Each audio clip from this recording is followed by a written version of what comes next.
আজ তো বৃহস্পতিবার, মা লক্ষ্মীবার, আর এত কাজের চাপ থাকে বৃহস্পতিবার দিন। তো ভেবেছিলাম আজকে সকাল সকাল পূজাটা দেবো, কিন্তু পুজো কিন্তু আমি সকালে কিছুতেই দিতে পারিনি, কারণ আজকে তো আবার রথযাত্রা, যার জন্য সবার ছুটি, আর ছুটির দিন তো বাড়িতে থাকলে কাজের একটু লেট হয়ই। তো যাই হোক, আমি প্রথমে সেই জন্য রান্নাবান্না করে নিয়েছি। রান্নাবান্না সেরে পরে স্নান করে কিন্তু আমি পুজো দিতে চলে এসেছি।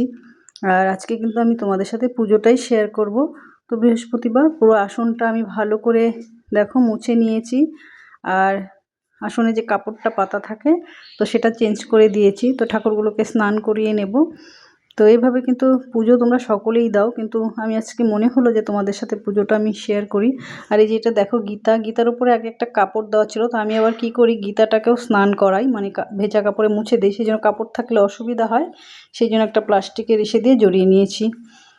তো যাই হোক, আর এদিকে দেখো আমি ভোলানাথকে যখনই আমি স্নান করাই, ভেজা কিন্তু রাখতে হয় না ঠাকুরকে, সেই জন্য এই যে দেখো একটা গামছা, আমার ঠাকুর ঘরেরই এটা। তো আমি ভোলানাথকে ভালো করে মুছে জল শুকিয়ে তারপর কিন্তু বসাবো। তো এগুলো দেখো নিত্যদিনের কাজ, তবুও মনে হয় যে আমি যেহেতু ব্লগ বানাই তো তোমাদের সাথে শেয়ার করি। তো তার মধ্যেও কিন্তু ভুল ত্রুটি হতেই পারে। ভুল ত্রুটি হলে কিন্তু তোমরা অবশ্যই জানিয়ে দিও, কারণ শেখারও শেষ থাকে না, জানারও শেষ থাকে না।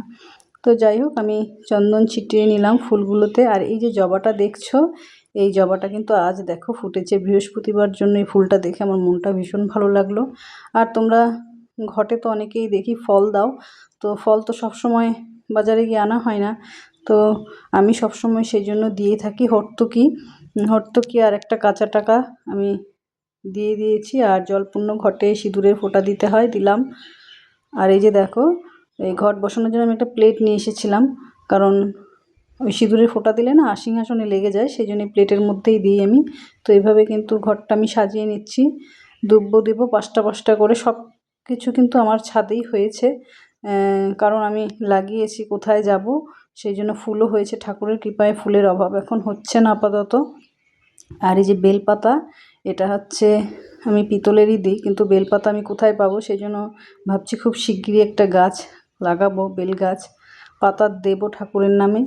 তো অনেকে বলে যে কতগুলো পাতা না হলে নাকি দেওয়া যায় না বেলপাতা, তো যাই হোক তবুও দেবো। আর এই যে বৃহস্পতিবার তো আমি একটু দুপুরবেলা ধুনো জ্বালাই, তার মধ্যে কর্পূর দিয়ে দিই।